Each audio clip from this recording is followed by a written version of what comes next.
काय म्हणतात सुनबाई? मी मजेत आहे, तुम्ही कशा आहात? मस्त. आता श्रीच्या बाळाचं करायला मोकळी. आईजी तुमची ट्रिप कशी झाली? छान झाली. तुम्ही आलायत ना, मला इतकं बरं वाटतंय माहिती आईजी. मला सुद्धा खूप फोन करायचा होता तुला, पण सगळे होते म्हणून नाही केला. काही हरकत नाही. आता भेटूनच बोलूया नाही का? हो हो. आज कसं आहे तुझं? मला बँकेत जायचंय, पण काही हरकत नाही, मी वेळ काढू शकेन. ठीक आहे, मग असं करूया.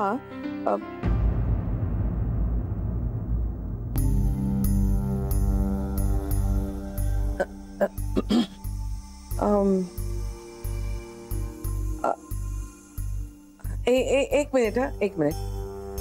काय ग बेबी? काही नाही, तू बोल, तोपर्यंत थांबते मी.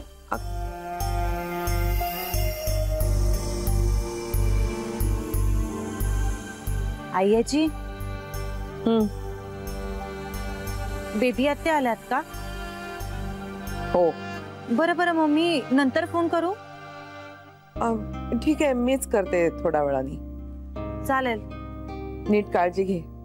म्हणजे आज भेटूच आपण. हो आईजी. बाय. Okay bye.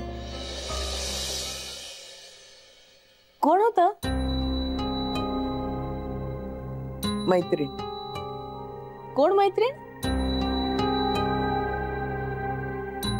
अशीच एक होती, नाही ओळखत तू तिला? मी कशी काय नाही ओळखत तुझ्या मैत्रिणीला? तू तिला ओळखलं नाहीस असं म्हणणं जास्त रास्त होईल. म्हणजे? काही नाही. काय काम होतं? हा, अगं मला सौम्याविषयी बोलायचं होतं तुझ्याशी. सौम्या? कोण सौम्या? तिला तुला भेटायचंय. सौम्याला? हो. मला? हो. पण आमची तर ओळखही नाहीये. मी सांगितलं ना तिला सगळ्यांबद्दल. काय गरज आहे? कधी बोलवू तिला? मला श्रीशी बोलायला हवं. त्याला हे मान्य आहे? त्याला मान्य आहे. कशावरून? त्याला पण ती आवडली आहे. तो म्हणालाय तसं? नाही म्हणजे ज्या दिवशी ती त्याला भेटली ना, त्या दिवशी तो खूप खुश होता. तिला भेटूनच खुश होता तो? अर्थात. एवढी खात्री आहे तुला? असं काय करतेस आई? नक्कीच. म्हणजे जान्हवी तर काय त्याला भेटणार नाही, आणि ती भेटल्यानंतर त्याला इतका आनंद काही होणार नाही. तुझं त्याच्या बाबतीत सगळं ठरलेलं आहे. झालं तेवढं बास झालं ना आई. असं तुझं म्हणणं आहे? आई मला असं वाटतं त्यांनी आता सगळं विसरून पुढे जायला नको का? ते तो ठरवेल ना, त्याचं. एकदा ठरवून झालंय, परत कशाला विषयाची परीक्षा बघायची? बेबी, तुला योग्य वाटतंय ते तू कर. तुझा सपोर्ट आहे ना मला. माझ्या सपोर्टची गरज आहे तुला? सांग ना. नाही, माझा सपोर्ट नाही म्हटल्यानंतर तू जे काही करतेस ते करायची थांबणार आहेस का? नाही, आता नाही थांबता येणार. मग झालं तर. पण मी काय म्हणतेय बेबी, आता ना, आता मला जरा आराम करू दे, आपण नंतर बोलू. बरं, तू आराम कर, मी नंतर बोलते तुझ्याशी.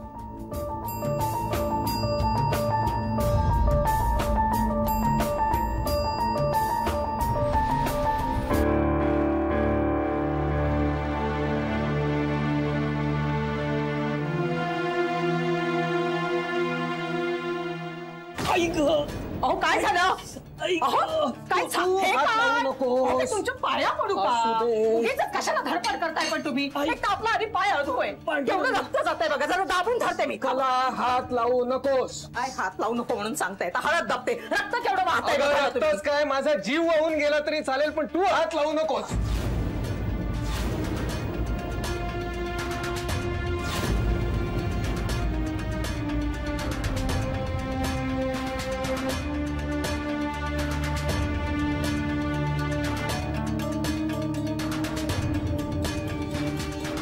पांडुरंगा,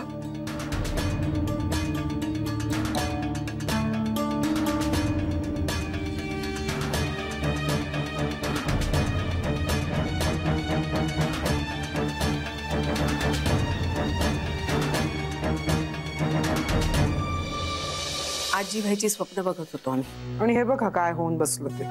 मला तर स्वप्नही पडलं होतं. स्वप्नांवर विश्वास दाखवला नाहीत तुम्ही. आई आम्ही स्वप्नांवर विश्वास ठेवून काय होणार होतं? विश्वास दाखवल्याशिवाय काही होत नाही नर्मदा. आपण लाख विश्वास दाखवला, पण तिने करायचं तेच केलं ना. म्हणून तुम्ही बेबीला सामील झालात. आम्हाला आमच्या मुलाचं सुख हवंय हो. आणि सुनेचं पण मुलगा आधी असतो ना. सून मागावून येते. मुलगा आपला असतो, सुनेचा काय भरोसा. आपण तिचं सुख ठरवू शकत नाही ना. आपण फक्त आपल्या मुलाचं सुख बघू शकतो. आणि तेच बघावं ना आई. मीही तुमच्या बाबतीत हाच विचार केला असता तर. आई पण जान्हवीचं चुकलंय ना. असं कोणाचं म्हणणं आहे? आम्हाला सगळ्यांनाच वाटतं तसं. वाटणं आणि प्रत्यक्षात तसं असणं यात फरक आहे. काय फरक आहे? वाटण्याला तपासून पाहण्याची गरज असते. आई पण तपासून पाहण्यासारखं काहीच नव्हतं याच्यामध्ये. तिच्या आईनं तिच्या भावानं केलेले तमाशे उघड होते ना. हे तिच्या आईचं आणि तिच्या भावाचं झालं. यात तिची काय चूक? तिची ही चूक की ती आपल्या मुलाच्या बाजूने उभी राहिली नाही. हा मग आम्ही तिच्या बाजूने कशा उभ्या राहणार आई? कशा उभ्या राहणार? तिच्या बाजूने उभं राहायचं नाही म्हणजे तिला समजूनही घ्यायचं नाही. पण समजून घ्यायचं म्हणजे काय करायचं? आई घ्यायचं तेव्हा आम्ही तिला समजून घ्यायचा खूप प्रयत्न केलाय. हो, आणि आम्ही काही कमी केलं नाही तिच्यासाठी. तिनं काहीच केलं नाही तुमच्यासाठी.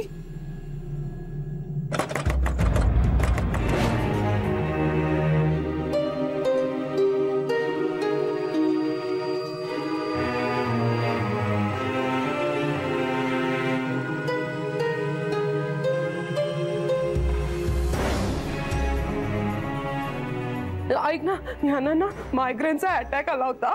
त्याने त्यांना हॉस्पिटलमध्ये ऍडमिट केलं. आणि मी काय करू जान्हवी, मी नाही जाऊ शकत आहे. तुम्ही मला पटकन दवाखान्याचं नाव सांगा. राव म्हणून सांगितलं हॉस्पिटलचं नाव, राव हॉस्पिटल. ओके. जान्हवी तू जाशील ना ग. तू आपल्या ऑफिसमध्ये कॅन्टीन सुपरवायझर म्हणून जॉब करशील. पण ना माझ्यात तेवढा आत्मविश्वास आहे. Sharayu Gokhale, canteen supervisor.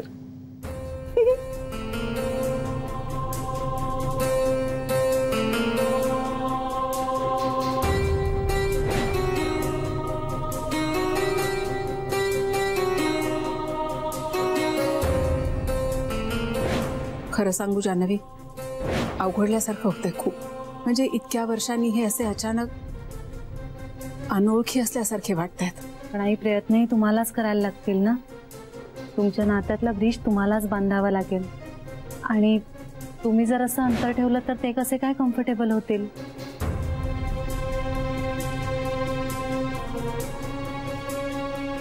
Thank you Janhvi. तू माझ्यासाठी काय केलंस नाही याची खरंच तुला कल्पना नाही. तुझे आभार मानावे तेवढे थोडेच आहेत. तुम्हाला या कामातनं मिळणारा आनंद जास्त महत्वाचा आहे माझ्यासाठी. काय झालं? नाही आई, केलं. हो आई, तिने केलं. माझ्यासाठी तर खूप केलं. माझ्यासाठी. पण आई तिने श्रीशी असं वागायला नको होतं. आणि एक वेळ तिने आमच्यासाठी काही नसतं केलं ना तरी चाललं असतं. पण आई ती श्री बरोबर जे वागली ना ते नाही हो सहन झालं आम्हाला. म्हणून आता तुम्ही दुसरी सून आणण्याची खटपट करता. आई पण ती आपणहून गेली ना. आणि जाणाऱ्याला कशाला थांबवायचं?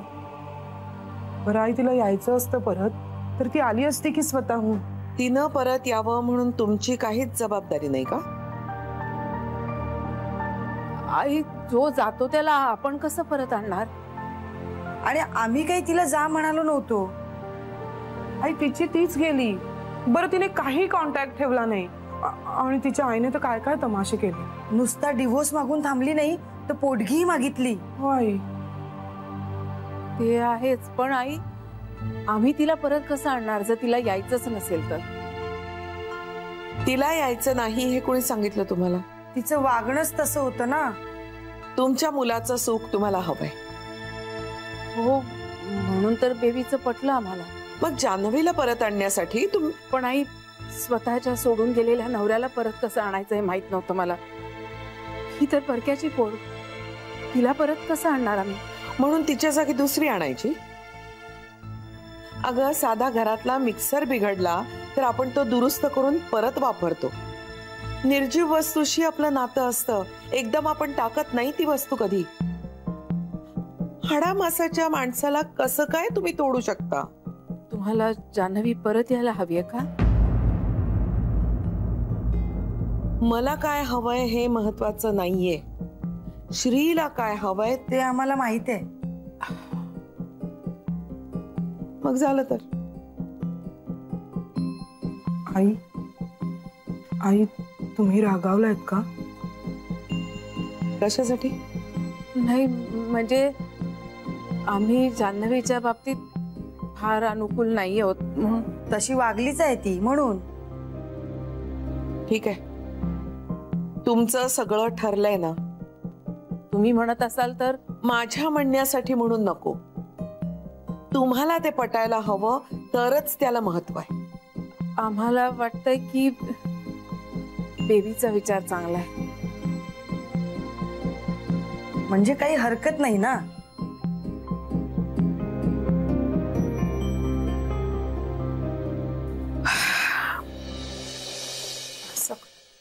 तुम्ही कुठे निघाला ताई? काम आहे. अहो, आजच तर आलायत. आधीच उशीर झाला. आई मी येऊ का तुमच्या बरोबर? आता बेबी बरोबर आहात ना, माझ्या बरोबर कशा येणार? म्हणजे काय आई, कळलं नाही. नाही कळणार, पण आशा आहे कधीतरी कळेल तुम्हाला. आई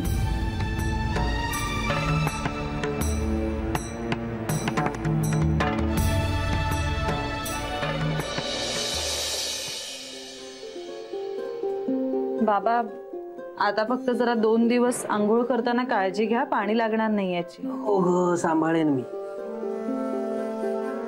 तू या सगळ्याचा विचार नको करत राहू आता. आई आजींशी काय बोलायचं याचा विचार कर. जावई बापूंशी काय बोलायचं हे ठरव. बाबा, मला आई आजींशी बोलण्याचं टेन्शन आलंय. श्रीशी बोलणं तसं सोपं आहे. बरं आटप, तुझी ऑफिसला जायची वेळ झाली. एक सांगू? सांग. तू काय सांगणार आहेस ते ठाऊक आहे मला. ही लहान तोंडी मोठा घास घेते, पण अगं नाही, तू लहान असलीस म्हणून तुझं मत मांडू नये असं थोडंच आहे. बोल.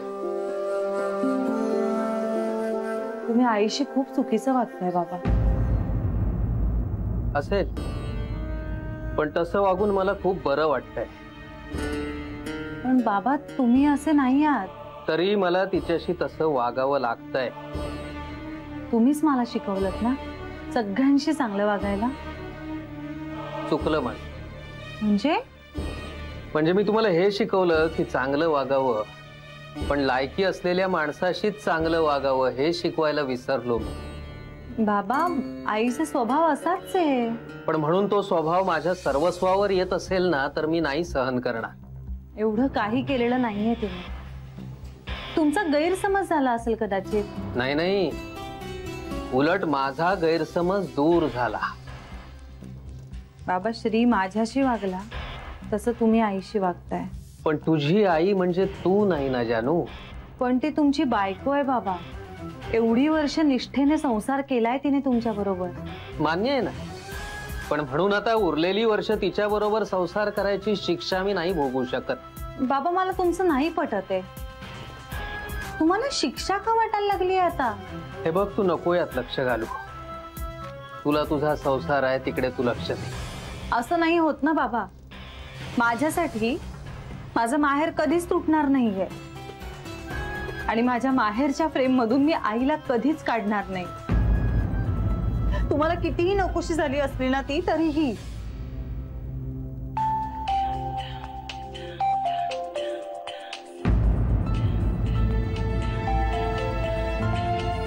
आत्ता कुठे सुख येत आहे माझ्या आयुष्यात? नाही, पण तुम्ही असं वागून दुःख बॅलन्स करताय माझ्या आयुष्यात. हाय आजी, बोला. कुठे?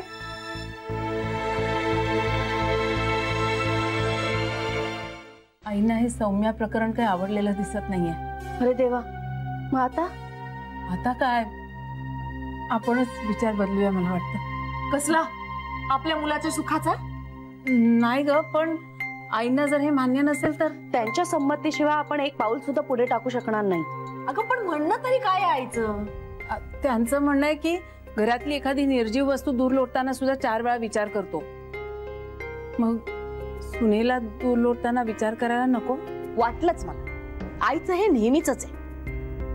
नेहमीच म्हणजे रक्ताच्या माणसांच्या बाजूने उभी राहणार नाही, नेहमी बाहेरच्यांचाच पुळका. त्यांना बाहेरच्यांचा पुळका होता म्हणून तर ताईचं सगळं केलं त्यांनी. मला आधार दिला, शरीरला आयुष्यभर छप्पर मिळालं म्हणून ते सगळ्यांच्याच बाबतीत बरोबर असतं असं नाही सर. बेबी, अगं आई खूप नाराज वाटल्या ग मला. कारण ती सौम्याला भेटली नाही अजून म्हणून. त्या जान्हवीच्या आईने जो काही तमाशा केला ना, तो आई समोर केला असता ना तर कळलं असतं तिला. जान्हवीचा पुळका येतोय म्हणे. तिच्या भावाने जेव्हा काळं फासलं तेव्हा तिच्याचमुळे अपसेट झाली होती ना आई. तेव्हा कुठे गेला होता पुळका? आई नेहमी असंच करते ग. देवच्या बाबतीत सुद्धा तिने हेच केलं, देवच्या बाजूने उभी राहिली. बेबी, बहिणी, सगळे संसार जोडण्यासाठी नसतात, पण श्रीशी बोलल्याशिवाय. बोलू ना आपण त्याच्याशी वेळ आली की. हो, पण आईना असं का वाटतंय की आपण श्री आणि जान्हवीचं जोडण्यासाठी धडपड करायला हवी होती? ते तिला वाटणारच. हो, मला खूप तसं वाटलं ग त्यांच्या बोलण्यावरून. तिचं वय झालंय वहिनी आता, पण म्हणून शहाणपण कमी होत नाही बेबी. मान्य आहे, पण आईचा जमाना आता गेला. आत्ताच्या जनरेशनची विचार करण्याची पद्धत वेगळी आहे सर. आणि श्री आत्ताचा मुलगा आणि आईची विचारसरणी 50 वर्षापूर्वीची. आजच्या जगात नाही चालत हे सगळं. नाही ग बेबी. वहिनी, जोडून सगळेच संसार सुखाचे होतात असं नाही. काही संसार मोडून माणसं सुखी होतात. आजूबाजूला बघतोच की आपण. मला ना खूप टेन्शन येत आहे. मी बोलते आईशी, बस.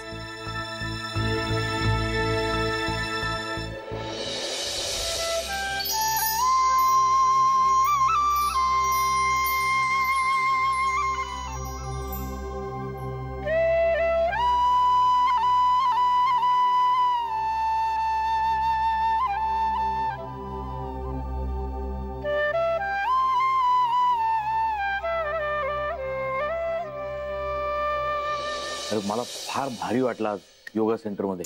का रे? अरे ते लोक ना श्री आयुष्य असं सोपं करायला शिकवतात. म्हणजे ना इतक्या लोकांना दिशा मिळते ना या योगा सेंटरमुळे. आईने फार मस्त काम केलं हे टेकओव्हर करून. खरंच लोक काय काय प्रॉब्लेम घेऊन येतात, शारीरिक, मानसिक, आर्थिक, शैक्षणिक, सामाजिक. हो, म्हणजे योग सेंटर वाले हे सगळे प्रश्न सोडवतात का? नाही ग, प्रश्नांना सामोरं जाण्याचं बळ देतात ते.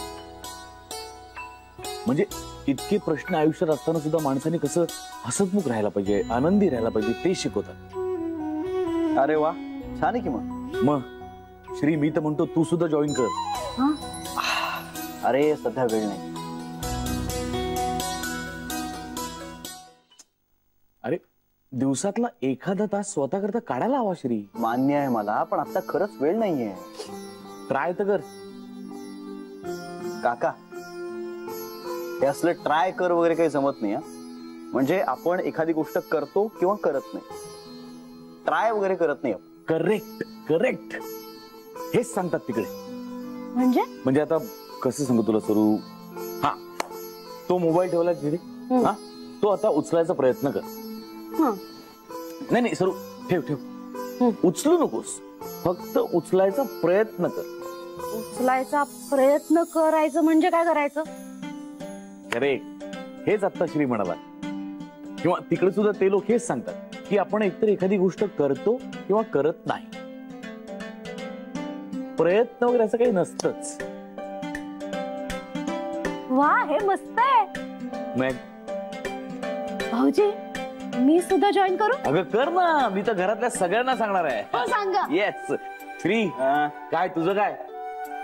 काय हे सगळं काय आरंभलंय आपण नवीन? मी हात जोडतो तुझ्या पुढे श्री, प्लीज एकदा जॉईन कर. खूप फरक पडतो आयुष्यात. काका अरे खरंच शक्य नाहीये मला. हे बघ, मी काही तुझ्यावर बळजबरी करत नाहीये. म्हणजे आम्हाला सांगितलंच आहे तसं की कुणावर बळजबरी करू नका जॉईन करायची. म्हणजे एक तर ज्याची तयारी असते त्याला बळजबरी करण्याची काही गरज नसते, आणि ज्याची तयारी नसते त्याला बळजबरी करून काहीच फायदा होत नाही. तेव्हा मी तुझ्यावर बळजबरी नाही करत आहे. मी तुला हात जोडून रिक्वेस्ट करतोय की प्लीज तू जॉईन कर, खूप फरक पडेल. काका अरे मी नाही म्हणत नाहीये, फक्त मला आत्ता नाही जमणार. श्री, अरे तू स्वतः रन करतोस ते सेंटर, ते सुद्धा नो प्रॉफिट बेसिसवर. मग त्याचा जर असा तुला फायदा झाला तर चांगलाच आहे ना. अरे मला होतोच की मग फायदा. 4 माणसांच्या आयुष्यात काहीतरी चांगलं घडतंय की नाही, मग आईजीने हे सगळं सुरू केल्याचा फायदा होतोच आपल्याला. आई कुठे गेली सकाळी सकाळी? का आईजी नाहीये घरी? नाही, मला म्हणाली मला आराम करायचा आहे म्हणून मी निघाले. ही काय येईल? ती येईल हे मलाही माहितीये, पण ती कुठे गेली हे कळत नाही.